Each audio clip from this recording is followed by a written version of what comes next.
Good morning, everyone. Don't worry, I'm not going to do that weird, like, oh, I can't hear you. Repeat, good morning. My name is Mike Audio. I'm a head of agency. I manage all of our West Coast partners. I have a team of about 9 here in LA. Recognize some of you from last year. Promise you this will be different content. But I wanted to start off the day by saying thank you to Hawke, to everyone who helped put this together, and to you all for coming in and spending your Monday morning and a large portion of your day with us. Google wouldn't exist if it wasn't for advertisers like you. And so we really wanted to say thank you and that we appreciate everything that you all do and how you use our platform. So just to give you a little run of the day. So that's me. Then Eric's going to come up and chat.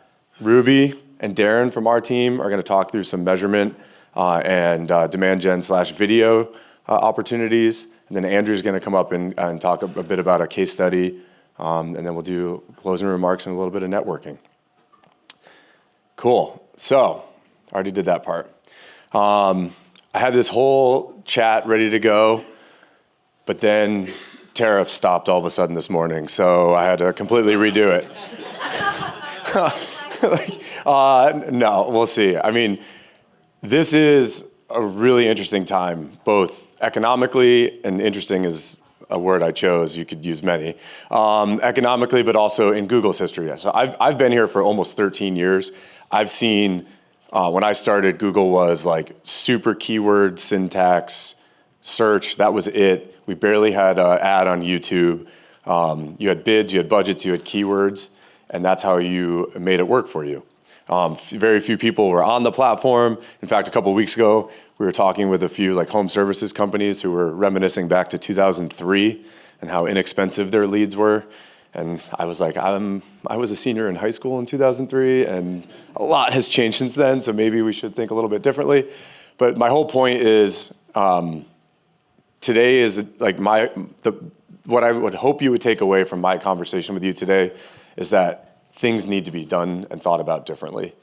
The way people are consuming on our platform, the way that they are searching, and we'll talk a bit about that, the way that they are looking for help to make decisions on what they're buying or the services that they need is changing exponentially every day, every week, every month.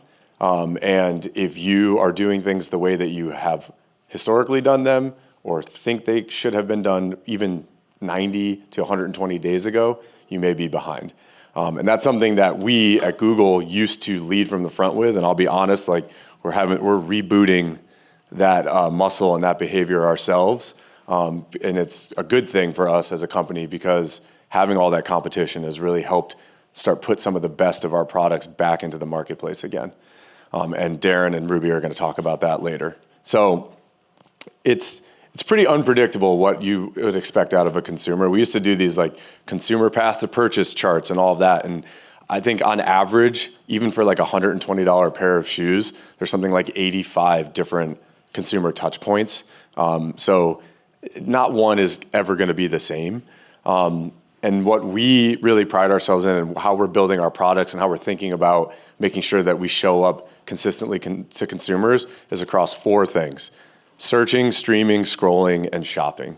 Those are the key behaviors that we see across the web and across different apps these days.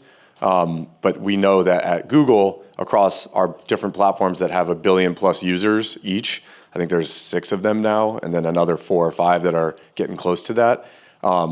We have the ability to reach folks when they're doing all 4 of these at any given portion of the day. You're welcome to take pictures and take notes, but we're also going to share this deck. All of these are shareable, so don't feel like you have to completely memorize everything.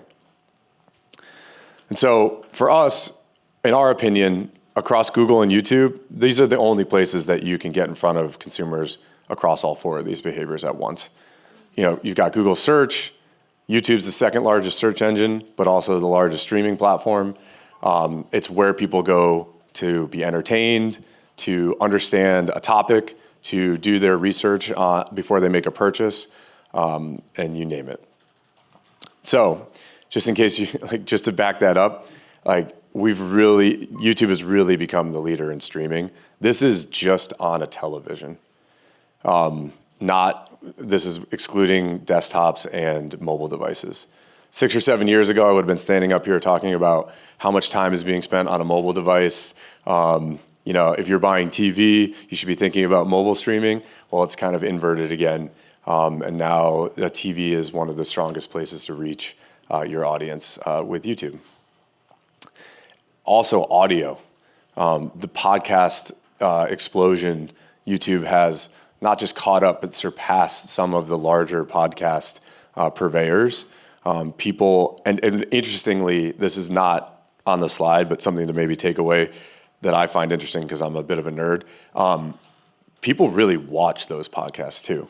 It's not just plugging it in and listening to it. We've done some studies with different kind of like eye tracking and viewership technology, and it's something like 60% of the time that's being spent on podcasts on YouTube are actually viewable minutes. So if you're thinking it's not a good place to use visual advertising, think again. And then scrolling. So YouTube Shorts has become a super impactful part of our platform. One, just to introduce content creators and products, but two, to also be the full experience. So folks who enjoy those kind of short form TikTok, even some of the Meta's content, like we're seeing people not only take that and port it over to YouTube, but also start that journey on YouTube as well. And I'm sure many of you have seen some of your favorite long-term creators go through this journey where they're starting to figure out how to use Shorts as well. And so I think all that to say that people really find YouTube helpful, and they rank it as one of the biggest places that they could spend quality time. The Gen Z, if you could only watch one service, I'm sure that was a hard decision to make for them. But I wouldn't know because I don't fit in that category. But I would choose YouTube. I love YouTube. I've used this example in the past, but I love to fix things, cars, boats, our house, you name it. YouTube is the number one teacher that I have for any of those hobbies. This is the first place I go. It's the first place I learn how to do something. And I've spent hours on my back in a bilge of a boat with my phone trying to figure something out. And it's gotten even cooler now because search has come into play in that type of relationship for me too. So things like Lens or Circle the Search. I'm not sure if y'all have played with this. For me, Lens is one of the most powerful tools.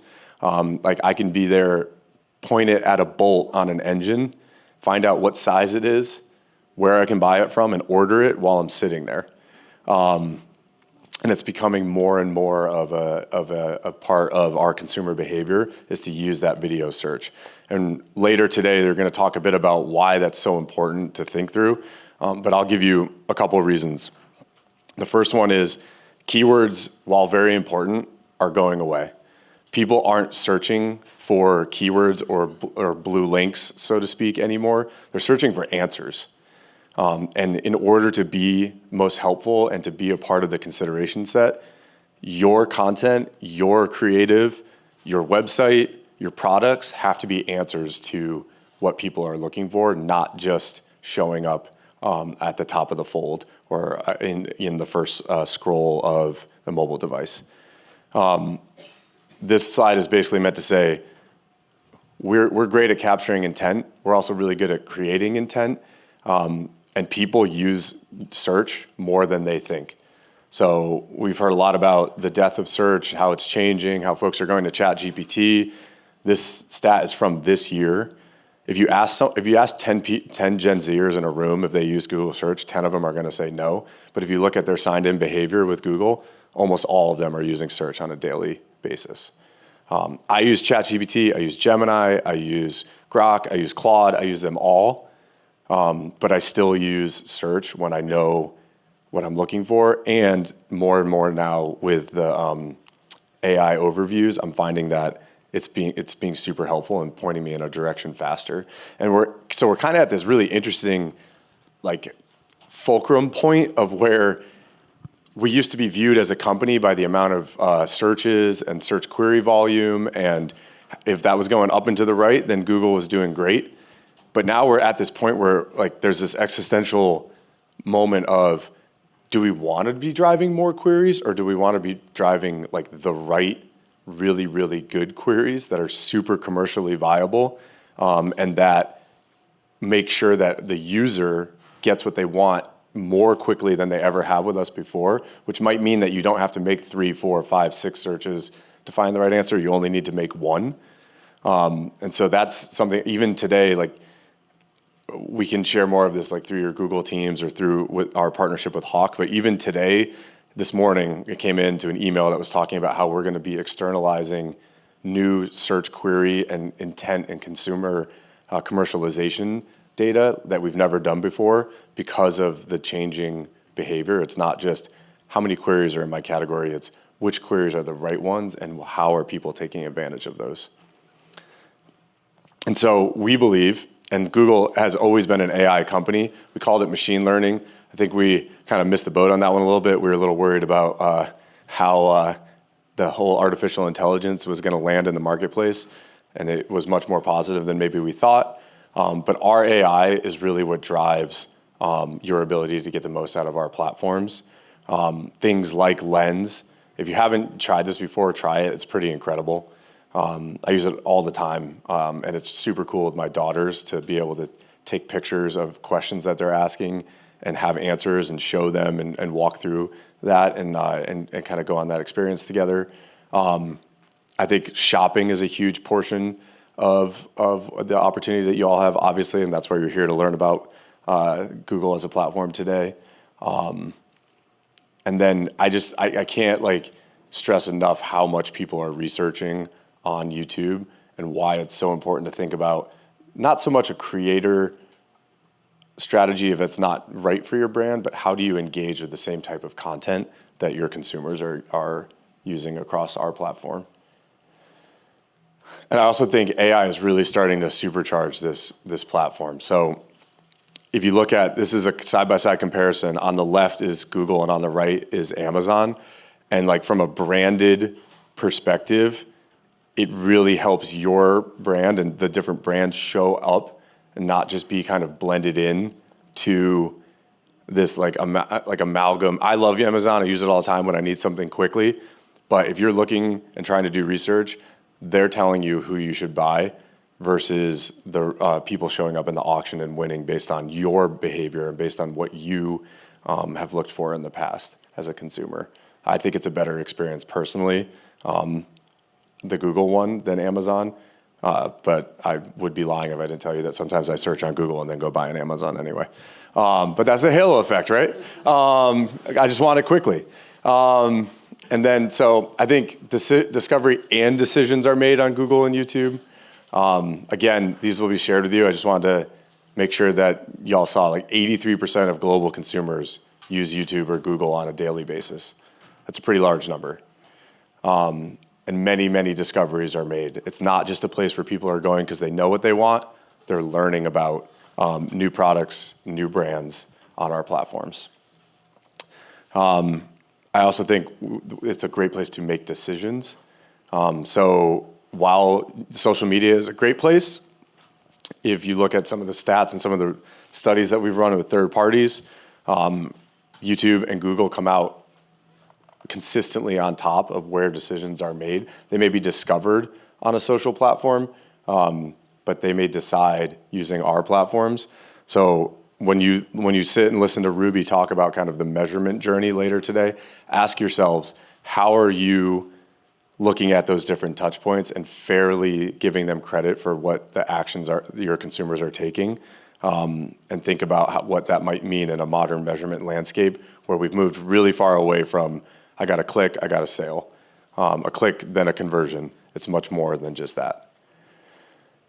And this one I left in just mostly because it makes me smile a little bit because I think we've probably all been a victim to the impulse buy, but they do happen a lot less than you think. And I led off with that stat before around like how many touch points it takes to buy. Even for quick purchases, $15, $16 purchases, we see people are making multiple searches, video views, going to different places. They're shopping, just like you might when you're standing in a grocery store or a CVS. You're looking at what is available to you. You're not just making a buy off of a click. And so this is a big kind of theme for today. Think about all the 4 behaviors, right? How you can think about using our platforms to scale your access to those behaviors of your consumers. How you feed our AI. AI is only as good as the data that goes into it. And so how do you use the information and the data that you have on your consumers, on your business, on what matters to you, on what a great conversion looks like, on what content or creative works well? All of those factors, how do you use that coupled with our AI platform to make sure that you're getting the right return on your investment with Google? And how do you kind of leverage our infrastructure, the research that we're doing, the scale that we're doing to make the most out of that? That is kind of the future of marketing. We're moving from, and I was talking to Eric about this, and I'm one, bringing this up as part of my transition, and 2, because it's real. We're at this really interesting point where I get the benefit of talking to thousands of marketers every month. It's actually even more than that if I add on like who I talk to in our agency partners. I have some agency partners who have 10,000, 15,000, 20,000 CIDs. So they have this, or customer IDs, they have this really unique insight into how people are thinking about using our platforms. And we're getting phenomenal questions from these clients and partners about the future of search and how they should be taking advantage of AI and what consumers are doing when it comes to Gemini or ChatGPT or all of the different ways you can engage with information today.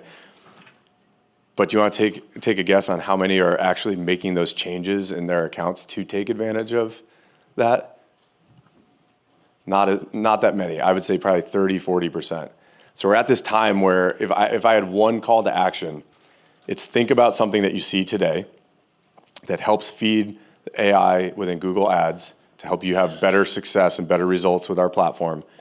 One, you're going to see many, but think about taking one away and implementing it alongside your partner Hawke or whomever is running your campaigns, your Google team.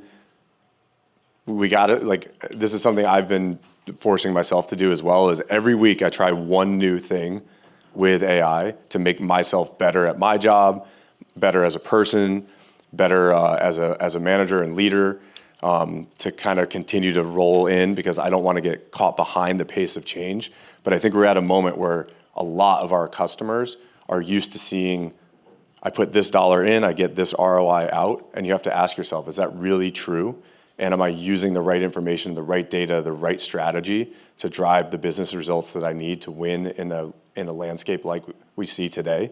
What I'm seeing is people want to do it, but actually making that change is a lot harder to get over the hump with. So if there's anything we can do today, questions, answers, thoughts, talking during the hour at the end of content, please let us know. We'd love to help you get over that hump, because for our platforms, for your businesses, for our continued partnership, it's imperative that we start thinking about changing the way that we use Google. All right. So with that, I'm going to pass it over to Eric. I just want to say thank you for your time again, and thanks to Hawke for being such great partners and for helping set this up. Cool.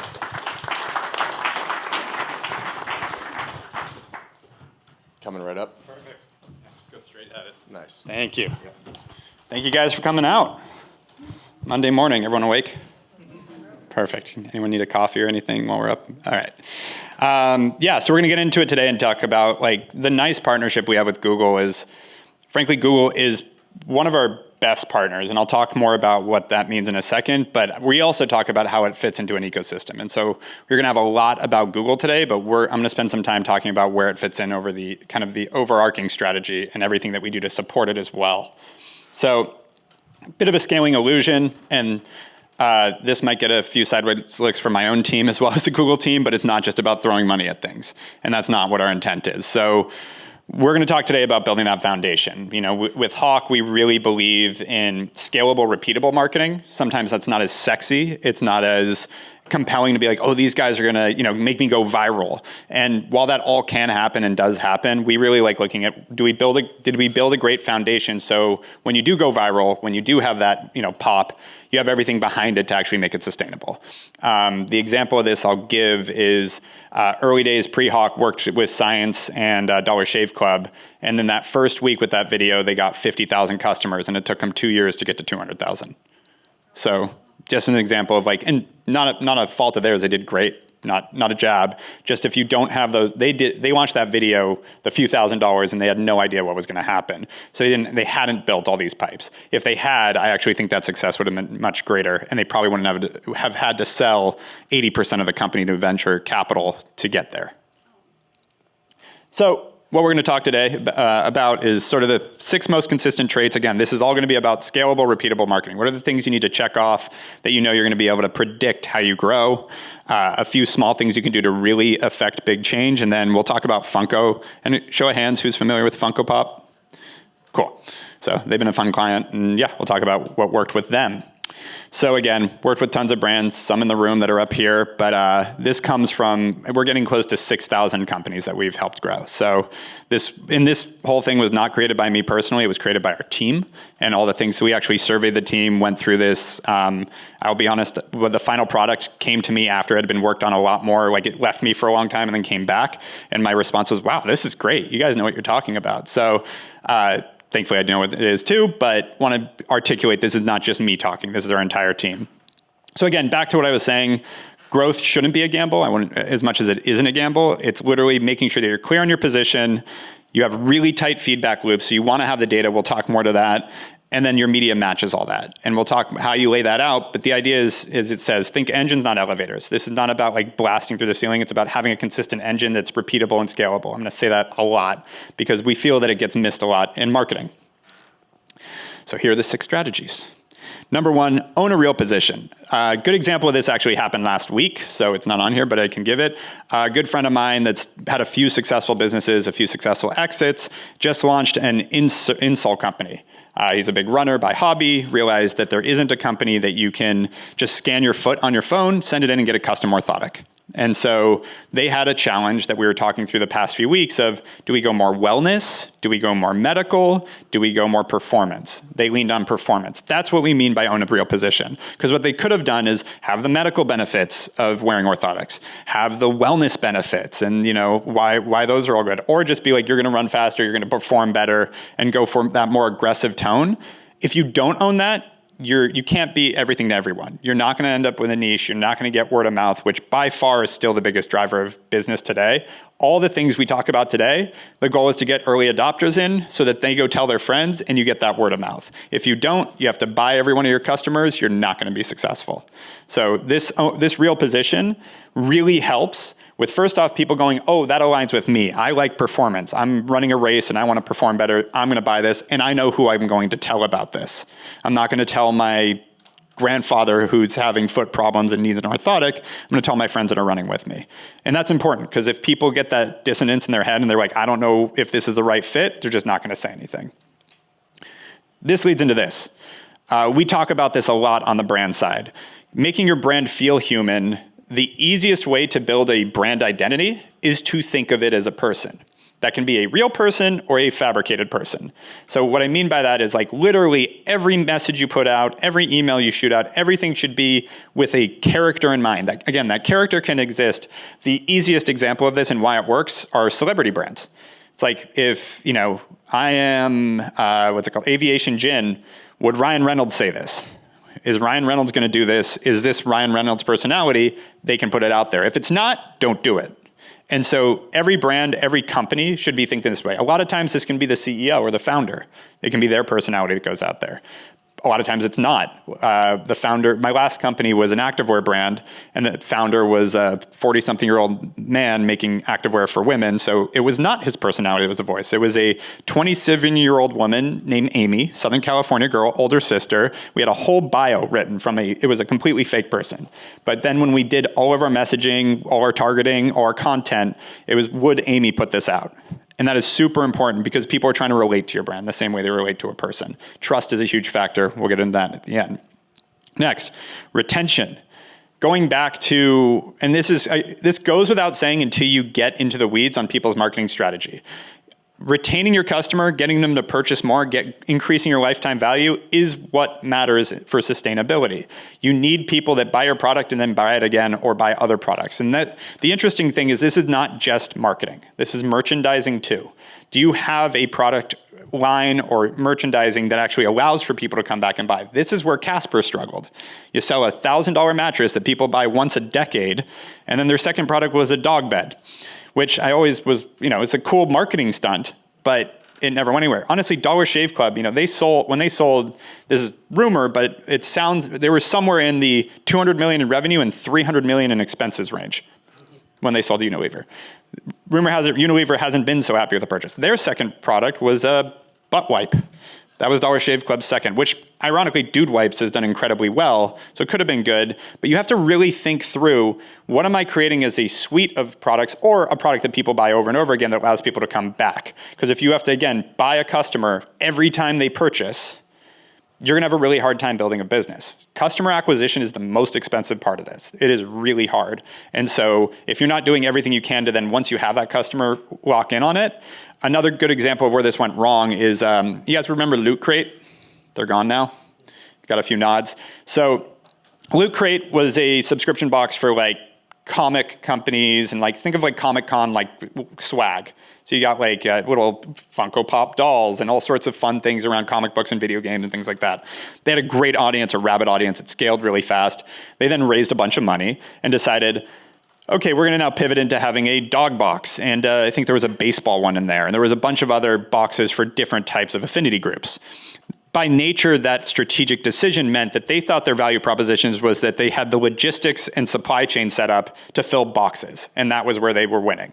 Versus you have grabbed the entire comic book and video game community, launch more things to that. And I think that that's like the biggest example of not understanding that your customer base that you're able to acquire is the most valuable thing you have. Figure out other ways to sell to them. Figure out other ways to capture them and stay in touch with them.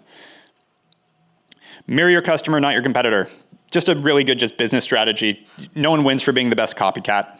That doesn't mean you don't borrow ideas and you don't look at like, oh, they're doing this really well, like we shouldn't miss that. But you want to watch what your customers want and not ask them what they want. One of my favorite quotes is the Henry Ford quote. If you asked people what they wanted, they'd say faster horses. Like that, don't ask them, but watch their behavior. Really dive into knowing your customer versus watching what your competitors are doing and just chasing them. They're 9 times out of 10, they're probably doing something wrong. Whoop. Build where the discovery happens. So again, this should be a no-brainer, but really think about where your customers are looking. We talk a lot about this at Hawke Media because our customers are heads of marketing, our founders. Where are they spending their time? And this, one of my favorite examples of this is when I talk to B2B companies and they're like, oh, why? Well, we should market on LinkedIn, right? That's where our customer is. It's like, no, your customer is using Instagram and TikTok and Facebook like everyone else. Like your customer is a human being. And this is what people miss. You're never selling to a business in B2B. You're selling to a person. That person is in a position that they need to make a decision for the business, but you're still selling to a person. So depending on the behaviors people are digesting that content and where they are, and what I mean by that is if you're a marketing agency, I'll use us as an example for this one. If I can reach a CEO or CMO while they're hanging out bored scrolling through their Instagram feed and grab them with something that's actually compelling, that is a great time to reach them. So one of our best marketing channels for Hawke is Instagram. TikTok's great too. Pinterest, using this example, Cardiel is a furniture brand. Pinterest is used for planning. I'm remodeling my house. I am planning a wedding. I am thinking about something that's going to take more than just I'm going to go buy something and fill the need. Pinterest is great for furniture.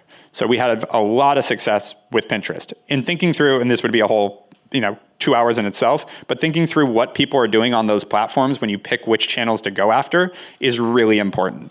What is their behavior? Why are they on there? Google, let's use them as an example. I mean Google, not YouTube in this example. I'm going to solve a problem. I'm looking for the answer to my problem. So what can if I'm the supplier of that solution, what are people looking for that if I show up, they're gonna be like, oh, thank God, there it is. That's the idea with Google. And again, each channel, just think through what is the use case for this and how can I be in front of them. Time over tactics. being a part, remember, like picking your head up and going, what's going on in the world is really important with marketing. If you're just using tactics like, ClickFunnels is a very popular platform that we never use. Not saying people haven't made money on it, but you don't build brands there. You build funnels that make some cash for a short period of time, and then something shifts and you lose your money. Like these platforms, and going with marketing tactics, lead pages, things like this, been doing this a long time now. I always had a gut feeling that it just didn't seem like they were building a foundation, and they're not. Speaking to the timing of things, talking about like what's going on in the world, tariffs right now, like honestly, the tariff discounts, rationally, they make absolutely no sense. Like, wait, your costs are going up, so you're discounting for me? Like, what are you talking about? But I can tell you from seeing it firsthand, just being a part of that conversation, getting people's attention, drove a lot of business for people. Just like, we get it, it sucks, we're gonna help you a little bit, discount on our products. It gave people that feeling. Again, we talk here about like just talking about spring cleaning for one of our clients helped a lot more than just like, what are all the tactics we can trick people into buying our things with? So what doesn't work? Channel dependence. This is really important. People understand this when it comes to finance. You need to understand it with marketing. You do not want to put all your eggs in one basket. And this is where I was going to give a shout out to Google, because Meta loves to ban accounts for no reason whatsoever and then not answer you for 3 months. We have a full team there. Google hasn't done that to us. So, so that is a good example of like, you do want to diversify. An algorithm change, platform change, who knows, an outage, et cetera. You need to diversify your marketing channels. And a lot of people will see a quick return on one, want to put all their money there. And I've watched this happen many times over the years, because things have changed over the years so many times. There's a change in the platform, there's a change in demand, there's a change, AI comes out and now Bing isn't working or whatever it is. Those channels go away. So you need to diversify to have sustainability here. The copy and paste strategy, things, as it says, frameworks scale, but templates stall. Like, you don't want to just like, this worked, just send it everywhere, keep going, scale it that way. You want to think about the framework in the context and the logic of why something worked, and really just take a step back. And if there's one thing you can leave with today from a marketing standpoint, is don't get into the weeds and be like, this worked, just do it again. Like, think about why. Ask why. Be curious. That is the most important thing with all of this, is why does this work? Not just, oh, it works, so do it again. Like, why? What was it about the timing, et cetera? And then scale that framework. But do it in a way that you control the variables so you can understand why your scaling works. This is a really fun one. Content for content's sake. One of the best pieces of advice I got early, it was actually to do with email marketing, was if you don't have anything to say, just don't say anything.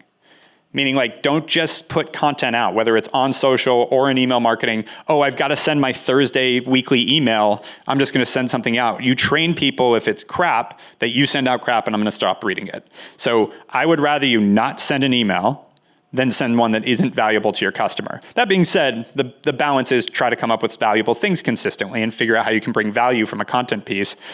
But if you don't do it.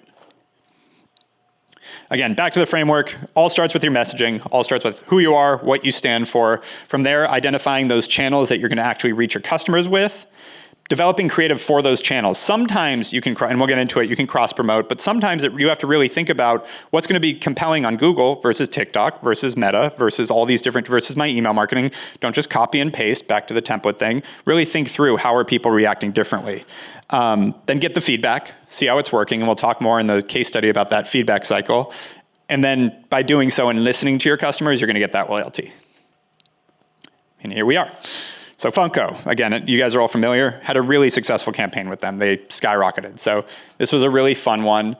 And it was all about engaging their audience. They hadn't really done it. So UGC is a really fun method. It is also, for lack of a better word, a clusterfuck. You're going to get a ton of crap, a ton of things you have to sift through, and you also don't have to do a studio day. You're going to be constantly inundated with the right brand that has the right engagement with your users giving you content. But it's also really engaging. So why it worked, we didn't need to, again, go produce a bunch of content. We just had people designing their avatars and creating Funko Pops out of themselves, and they weren't pitching. They were just talking about the process. So it was just, look how cool this is and how fun this is. And we found really quickly that it was very engaging. So the idea was we were going to create ads out of that UGC. So we're going to watch the engagement, create those ads, and then continue to get people to come in, look at the ads, create their own ads, share those, they wanted to get picked up by UGC, so we got all these other users actually sharing their own creations, and it turned into this whole cycle of getting users to want to buy, then want to share it, then we'd pick up some of those, turn them into the ads, which caused other users to buy, and it actually just started escalating and snowball effect kicked in. So again, every test is about, this actually just, we put this as a side note, but this is important. Like, this is why testing all the time is important. We see a lot of people, this worked, put all our money there, just go, and things run out. Ads go dry sometimes in a week, in 2. And if you, again, it goes back to that diversification. You want to always be testing with a portion of your budget, even if it's not producing the same ROI as your core budget. I usually like to take 10 to 20% and go play with it. And that includes on an individual channel. So if we're talking about, again, Google, 10 to 20% is using to test new keywords, to test new targeting, to test different things out. And then also across your entire budget, 10 to 20% of my whole budget are on new channels that have just come out or new viral initiatives or something. Again, 80 to 90% should be scalable, repeatable, and you're testing a little bit on those channels. But you want to have a portion of your budget that's like, I don't know, let's try Chat GPT marketing as it comes out. I mean, actually now they have shopping, so how can we lean into that? There's a company we just invested in called Gumshoe that helps with AI optimization. Like, let's try it out. Those kind of things that allow you to like stay up with the market while most of your budget's still being allocated to where things are scaling. Back to signals, not stats. This is what I wanted to get to that I mentioned earlier. So you want to watch trends and early indicators, not just wait for ROAS. And this is important. If you see a ton of engagement happening on something, this comes from a belief that helped me scale my last company, my activewear brand. We sent out 1,000 outfits of activewear when we first launched. Top and bottom of our brand, sent them to 1,000 influencers, hoping, and my thesis was, our cost of goods at that point was 50%. So I was like, if I get one sale per influencer, I make my money back. One sale per influencer. If I can't send my activewear to 1,000 influencers, and let's hope that they mostly post and put something out there that's positive, if that can't drive one customer per influencer, I have a failed company anyways, so I might as well take the risk. That's how I looked at it. If these influencers can on average drive me one customer. What ended up happening was like one influencer drove 5,000, I think it was. It was a crazy number. And she wasn't even a big influencer. She hit the SEO and got rated #1 for discount activewear because she put in there that we were cheaper than Lululemon, but the same quality. And so discount activewear, her blog post posted first. So anyone that Googled that for a year ended up on our website or ended up on her article about how great our clothes were. So knowing that, we saw that early indicator, the traffic, doubled down on that, drove SEO to that blog post and helped back it up and ended up really ranking there. So it's watching, like, are there comments coming in? Were there shares? Like, do people like this piece of content? Great, let's put money behind it. And watching those early indicators to scale. And again, people really get uncomfortable with a lack of control, especially founders. But the idea of bringing in messy, fun UGC content, authenticity is, you can't, it says you can't brief it, but you can't fake it. Like, people really loving the process comes through. And so this worked really well. I'm not saying UGC is for everyone, to be clear. Sometimes polish is an important part of your brand. But another good example using that activewear brand, one of the best, or the best performing email we ever had was I walked by our designer's desk when she was editing our email of this model wearing the activewear, and she had deleted one of her arms. And, it wasn't walking by. She sent it to me forgetting to put the arm back in. Literally just a Photoshop, like one move, but she just sent it to me like, hey, this is ready to go. And I'm like, she's missing an arm. And it was like, oh, oops, I'll fix it. I'm like, I don't know why, I was also young, but I was like, let's just run it. Let's see what happens. And it was the best performance. It was such a pattern interrupt. Not something I would have done over and over and over again, but it was the same, we used the same model. We had like one model we used for all our stuff. And so people had gotten used to her, and all of a sudden she's missing an arm. And this is used on social sometimes too now, where people purposely make a misspelling or make a like slightly off claim. I saw someone do it yesterday. They said, all of generation blank does this. I forgot what the term, it was like all of generation blank doesn't want to work or something like that. But it was which generation? What are you talking about? And the comments were crazy. So the whole thing went viral. And it said in the caption that she was talking about Gen Z.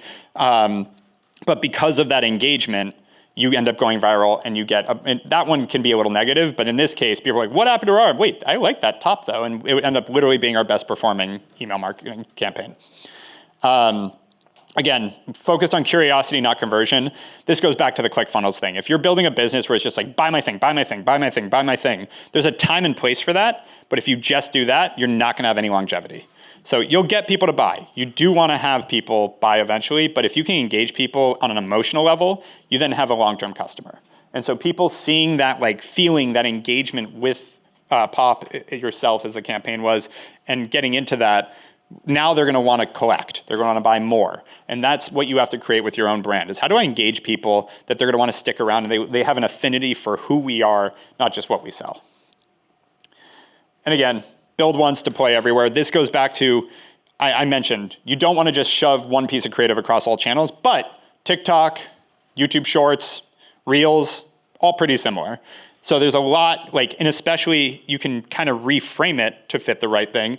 But if certain creative worked in one, you should have it be pretty consistent across, because there's also a level of consistency that allows people to feel trust. When your Instagram matches the emails I'm getting, matches the landing page that I end up on, I feel like I'm in the right place. And again, post-purchase too, showing off different avatars, getting people re-engaged. You'd be surprised, even if you don't predict it, and we'll talk more about this, how much people will come back and buy, even if you don't get it. People are like, they bought their own avatar, and then they're like, wait, I want to buy a few more of these. I'm going to buy one for my friend. I'm going to do this. You know, it's just keeping that engagement, keeping yourself top of mind. You never know what decisions people will make. So what comes next? Again, loyalty. This goes to what I was just saying. Like, if you send someone an email 30 days later and just go, hey, are you still loving your product? You'd be surprised how many people go, yeah, I am, and come in. Don't be afraid of that. Like, if you're afraid of asking your customer how it's going, you probably need to reflect on what's wrong with your product or service. Like, stay engaged, stay on top of it. Now, there are companies that's like, I'm trying to think of a good example of this. This almost always works, but like, don't email, like, it'd be like Casper emailing you after you got a mattress every 20 days asking if you want another mattress. You're like, what are you talking about? Like, so understand, again, this is where it's like, really understanding who your customer is, what their behaviors are, and then acting accordingly and being a normal human being, and be as a brand, feeling like a friend or a person. One actual example of this is emails, whether it's B2B, B2C. I coach my team on this all the time. You should just talk and then put that in an email. People think they go back to college in their English classes and try to write like a thesis statement and a 5-paragraph essay for an email. And it's like, would you ever say this? Like, stand up and read that to me as if you're talking to me. That's my favorite tactic here, is like, what would you say? Again, like, if I sold you a toy of yourself and I wanted to know how it was, I'd probably just email you, hey, how do you like it? Would love to know. I know you bought it a month ago. Would love to know what you think of it. End of sentence. I don't need to add more. I don't need to, because at Funko, we love to know our customers. Like, not necessary. Like, be human. AI. Huge topic, again, could spend a day on this, but the real thing I think that's important to know is it's super helpful. It is not replacing. And I really believe this, we are very deep in it. We've developed our own AI tool over the past 10 years. Like, we have spent a lot of time with AI. We invest in AI, we use it. And anyone that tells me that they've replaced their content team with AI tells me that they had a really mediocre content team and now they have really mediocre content as well. It's a great thought partner. I mean, fun little side story. My wife's got her master's in biology. We were debating something about, I forgot what scientific study we were debating, but we put ChatGPT on the bed and turned on sound, and we were just like basically debating through it. Like, okay, but that study, how many people were in that study? Is that really relevant? And like back and forth. It was a really fun little debate, but that is a good example of how you can use it in your own business. Is like, okay, we want to test these different copy. What do you think is going to be the reaction here? Like, you can actually have some fun with trying to get it, knowing that it's going to be wrong. But the best way to think about AI is an army. It used to be 17, I'd say 20-year-old interns now. So you hire a bunch of 20-year-olds partway through college, bring them in. That's how you treat AI. It's like, you're not going to give them the keys to the kingdom, tell them to like, okay, you're responsible for all my customer messaging now, but you're going to be like, hey, what ideas do you have? Hey, what do you think of this? Like, that kind of model is really good. And the more logic-driven stuff, it can be great. That being said, I see a lot of mistakes happen with it, so be careful. It'll say things sometimes that are just factually untrue, and you're like, I don't know where that came from. Attribution is a guide, not gospel. Another really, really, really, really important one, because conversions is a great example. So everyone remember iOS 14? when you all building brands? So like basically Apple said, we're not letting you track on our platform anymore more than 7 days. So here's what's funny is Meta used to have a 28-day tracking window. They dropped to 7, and not that accurate anymore either, because they really cut them off from seeing a lot of data. So if you're advertising on Meta, overnight, your tracking window goes from 28 to 7 days. And we'll talk a little bit more about this, but I'll hint at it now. Average sales cycle in e-commerce for a $50 product is 3 weeks. For a $100 product is 5 weeks. For $200 is 6 weeks. So if I'm tracking 7 days and your average sales cycle is a month, it doesn't look very good. If I stop there and just go, well, Facebook's not working, yeah, I'm going to cut off my nose to spite my face. And the amount of times that happens with large and small brands, even though it's been 4 years since iOS 14 came out, is crazy to me. And the argument we get is, oh, so you think this, Meta doesn't know how to fix their tracking? The answer is, yeah, actually, that's the truth. They can't do anything about it, and I don't know why they don't message it better. But you have to be really careful what you're seeing in spreadsheets and actually take a step back and track on a more broad basis. Like, literally, sometimes it's just how much money are we making and how much are we spending? Like, start there, obviously whittle down, but I'd say for attribution, it's more about optimization than it is turning things on and off. So it's early indicators is the better way to put it. So the example I'll give is if I run an ad that says 40% off everything on site for the next week, that'll probably capture in a 7-day window, that'll capture it. I'll see the performance of that ad. If I have another ad that's just brand focused and it's just like, this is how great we're doing. It's the Funko Pop model of like, hey, we're creating great stuff for our customers. In 7 days, you're gonna see nowhere close to the benefit of those ads. And so you have to build different attribution. One of my favorite things to do here is you can track how quickly someone gives you, or in those 7 days, you might be able to grab their contact. Then you take that, and there's a lot of different platforms, so you can get their email address, let's say. Then you can, there's Klaviyo, whatever, you can track from when did they give you an email address to when they'd buy, and now you can get an idea for your sales cycle and actually know, okay, so I generally on average need to measure over, again, 3 weeks, 4 weeks, 5 weeks, whatever that number is. So when you're measuring campaigns, you can at least take a broader stroke of like, this is where I should start to see the results. Other important factor of this is when you scale budgets. Again, if you're spending, let's just use round numbers, $10,000 a day and it's making you $100,000 a day. If tomorrow I jump my 10,000 to 100,000, you would hope that it would go to $1 million in terms of revenue. You're getting 10x ROAS. But if I just told you it takes a month, for the next month, you're probably going to be spending 10,000 or 100,000 and making maybe a little over 100,000, but definitely not $1 million. And it takes time to ramp up because of that sales cycle. So knowing that when you go to grow your budgets, when you go to grow your business, know that's what people, I want to say mean, but that's what happens when people see that it takes time. I would say most marketers, agencies don't understand why. They just tell you, oh yeah, we're going to increase your budget, but it's going to take time to perform and optimize. That's why. It's not, it's 9 women can't have a baby in a month. Like, it just does take time. So this is, again, best-selling book called The Hawke Method. Little fun side note, we got picked up. It's being taught at Columbia University now. So we are officially an Ivy League textbook. Thank you. I did not go to Ivy League, so that's a fun one. But this is our general framework that we've talked about in many different ways today. But when you're thinking about, like, how do I manage this overall, what are the 3 things I should think about? Awareness, how do I get the word out there? Again, which media channels do I pick? What kind of content do I run there? How do I let new people know that I exist? You have to do that because you are always going to be losing customers, whether they change their priorities, they move, they die. There's a bunch of certainties that make it so you will never always, there's no business that keeps their customers forever. It doesn't exist. Human nature doesn't exist that way. From awareness, nurturing really goes to that purchase cycle. Once people know you exist, they're going to take some time before they buy. Make sure you're accelerating that, as well as helping with increase that conversion. Stay in touch with them. Email marketing, content, SMS.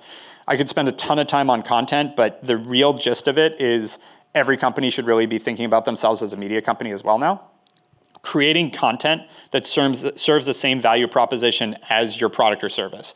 I'll go back to that insole company, the orthotic company. They want to be a performance company. They should be talking about all the things to help you perform in running.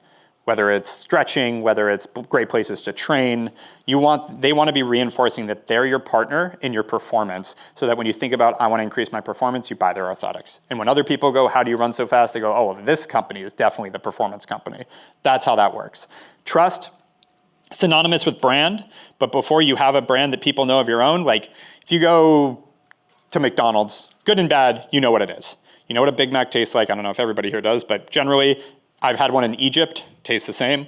There are some changes around the world, but it's consistent. We also know it's really bad for you. It's processed, blah, blah, blah. So good and bad, that is what your brand becomes. That's the later stage of a company. Early stage, I have no idea who you are. I have no idea that I can trust you. So third party validation is where you borrow trust. So that can be testimonials, reviews, influencer marketing, celebrities, content, like PR, all these things that allow you to borrow trust from someone else while you build your own. And then your own becomes whatever you deliver consistently. Good and bad, again. So like Zappos, known for the best customer service. The one little trick here that I always like to share is part of trust is also what you talk about consistently. Why is Zappos known for best customer service? They have good customer service. They also wrote the book on it and talked about it all the time. Literally wrote the book Delivering Happiness. So I actually don't know if they have that exceptional customer service. I've heard anecdotes. But what ends up happening, and we're almost wrapped here, but what ends up happening when you are talking about something that you want to position yourself is confirmation bias kicks in. Super powerful. We've all seen it in politics the past, 10 years, where people have gotten really focused on this is my team and this is what I focus on, and so this is right. It happens with brands too. So what I mean by that is, someone shout out, who has the worst customer service? Like just reputationally, their bad customer service. It's always a cell phone company or a cable company. AT&T in the front, T-Mobile. So that it's literally every single time. So what's funny is you call AT&T, you have a great customer service experience, you hang up and go, God, at least there's one. You call Zappos and have a great customer service experience, you go, oh yeah, see, they are great. It confirms your bias. You call AT&T and have a bad customer service experience, you go, see, they're terrible. Everybody knows it. You guys have the worst customer service, and it confirms your bias. You call Zappos and have a bad customer service experience, you go, God, that person must have had a bad day. I guess there's an exception to every rule. That is what almost everybody will do. So as your own brand builds, what you talk about and what you deliver consistently and where you double down on will be what people assume you become. Two quick examples. One that's kind of funny to me now. For, I think, 7 years, we were the fastest growing agency in the country. Now, frankly, by a percentage level, it would be insane for us to be the fastest growing agency in the country. There are $10,000 agencies that go to $1 million in their first year. I can't compete with that anymore.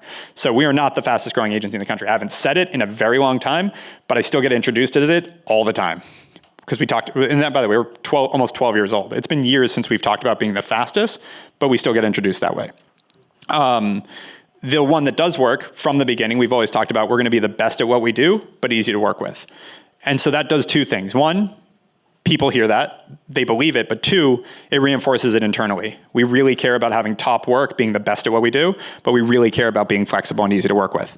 That's our mission. That's where we've been doing. And what's nice is that there is a double up there where again, Zappos actually does care about customer service. So it happens like that. They end up being great at customer service because they enforce that. So again, don't do everything, do something well. This contradicts the diversification strategy a little bit, but I do think it's important to just go. And that's kind of what we're alluding to here. Try things, ship it. I watch a lot of companies get really hung up with like a new launch or their initial launch. No one's gonna see it. There is no Oprah effect. And I'm saying no, this is hyperbole. Every once in a rare while, you get like the Dollar Shave Club strategy who were really not ready for that.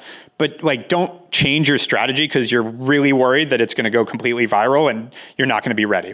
That's just go. And that's super important.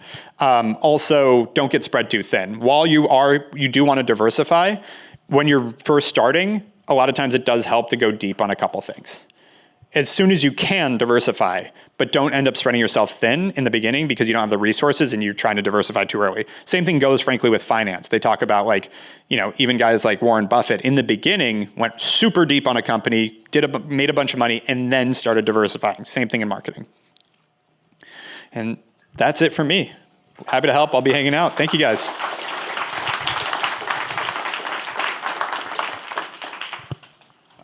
Who's next?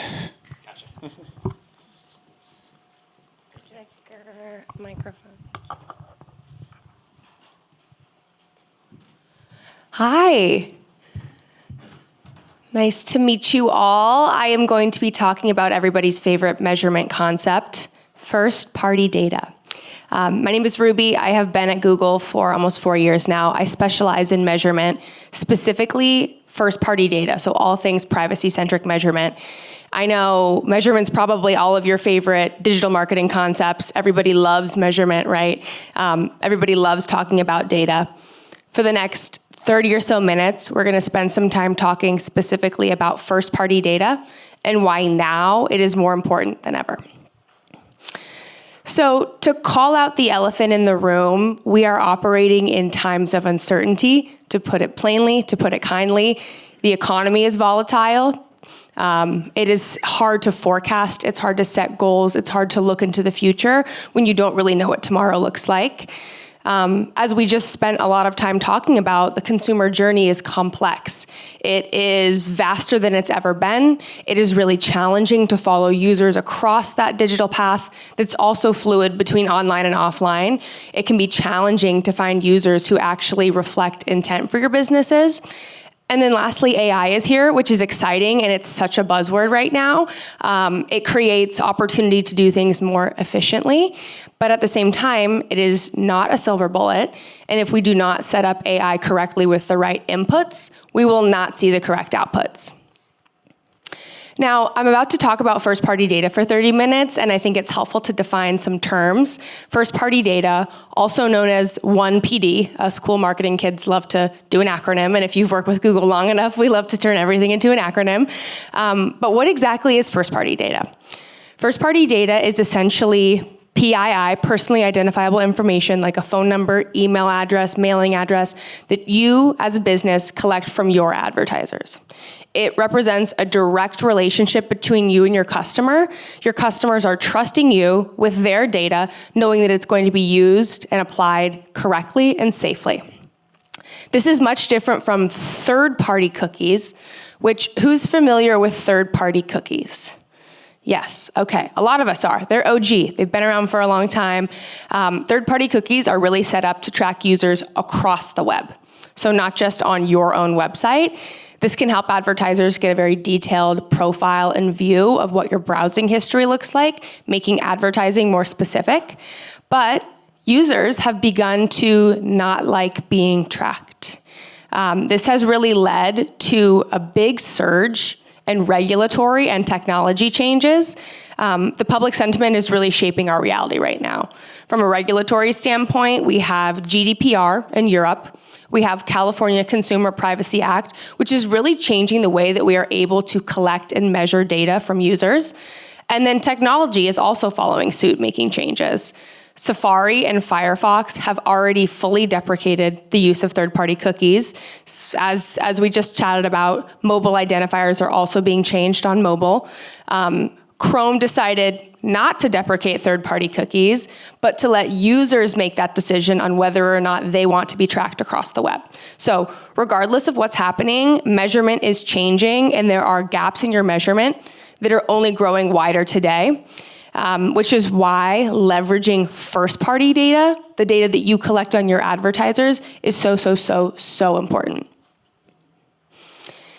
And it's awesome because you are not relying on anything that might be changing in the privacy landscape. You're relying on your own data.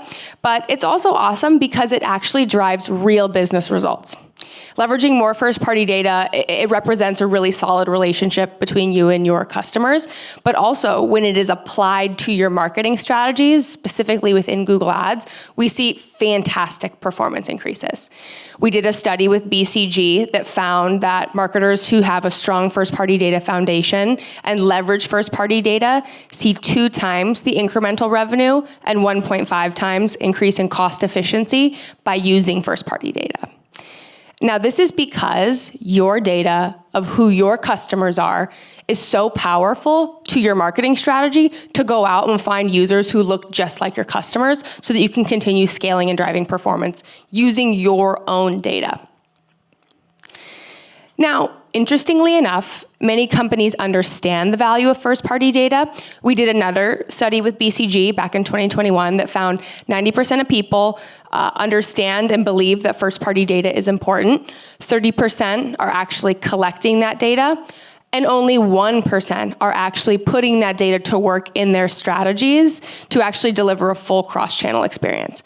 Now, What this tells me is that, yes, everybody agrees first-party data rocks, but nobody's actually putting it to work.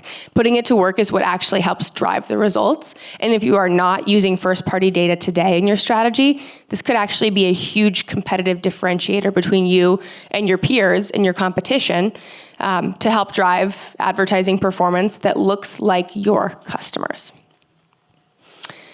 Now, when we talk about first-party data and how that actually maps to products within Google and strategies you can use, this is really what we're working with here.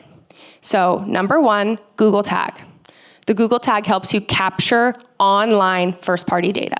This is 99.99% of all of you already do this. This is how we can set goals in Google Ads and begin optimizing towards them. Secondly, we have enhanced conversions for web. Does anyone know what this is? Show of hands. Cool. Okay, a few of you. So enhanced conversions for web is really an attribution strategy. How this works is it enhances your conversion tracking. Now, a user might go, they might click on your ad, they might add to cart, they might purchase, and they might become a customer, but Google Ads doesn't get any credit for that because that person opted out of third-party cookie tracking. So while they actually drove a conversion because of a Google ad, Google Ads doesn't get credit for that because of third-party cookie tracking. How enhanced conversions for web works is it will match the PII, the phone number, the email address, the name, from the conversion back to Google signed-in data through a secure hashing algorithm that I will touch on later. And essentially, we can confirm that that user was there. We can count that conversion, and we can trace it back to the keyword and the strategy and the campaign that drove that conversion without infringing on that user's privacy. So enhanced conversions for web helps to drive a more clear and accurate picture of your online first-party data. Now, we have enhanced conversions for leads. Does anyone work on lead generation businesses in the room? Okay, so this is for you guys. Enhanced conversions for leads is a strategy that helps offline first-party data into Google Ads. So for lead gen advertisers, the conversion, that's just the beginning of the story, right? Once the conversion happens, you have your own lead to sale generation, cycle or pipeline that the users go through before they actually become revenue for your business. Now, the way enhanced conversions for leads works is you can take that funnel, all the different stages, MQL, SQL, opportunity one, opportunity closed, and you can put that into Google Ads. And that's great for a couple of different reasons. I mean, even just from a reporting standpoint, you can see your full funnel within Google Ads. But ultimately, you can begin optimizing towards deeper funnel actions, as in the goal of your PMAX campaigns and your search campaigns are to generate an opportunity. This really helps to ensure that you are driving quality for your business. And it is a super, super important strategy for lead gen advertisers. Lastly, we have customer match. This is first-party audience data. I'm going to be spending the rest of my spiel talking about first-party audience data, but these are really your 4 stools to a strong measurement foundation. Having first-party audience data, offline conversion data, and online conversion data is crucial for using our AI algorithms. Now, I think this graphic is helpful for showing that our measurement foundations are a prerequisite to AI. Now, I'm sure many of you are using AI. When I say AI, I'm talking about performance max, demand gen, search, anything that uses our algorithms. You're using AI without checking all of these measurement foundation boxes. That's fine, but that just means that we can't actually causally evaluate those strategies for success until we have these boxes checked. For example, let's say you're trying broad match and you're doing a broad match test. You come back to me and you're like, Ruby, I hate broad match. It sucks. I'm getting the lowest quality leads. It's spammy. I don't like it. And I go, okay, let me take a look in your account. I pop the hood and I come to see that you're not doing enhanced conversions for web, you're not doing audiences, and you're actually not meeting our first-party measurement foundations. We cannot actually evaluate if broad match sucks until we meet these. And then once we meet these, we can actually get an idea of what strategies truly do work for our businesses. So what is customer match? Who knows what customer match is at a high level? Okay, cool. Customer match is kind of an OG strategy. It's been around for a while. It's kind of in its 2.0 era. Customer Match is great because A, it's privacy safe, like I talked about. It's your own data that you are uploading into Google Ads, so you are insulating your ads investments from any changes that might happen in the third-party cookie space. It's also great because Customer Match allows you to unlock personalized marketing strategies that are more relevant to your business. Let's say you want to do a remarketing campaign on existing customers who get 15% off their tune-up for their AC machine or whatever. All of these strategies use Customer Match as a core part of them and allows you to do things that are more unique for your business.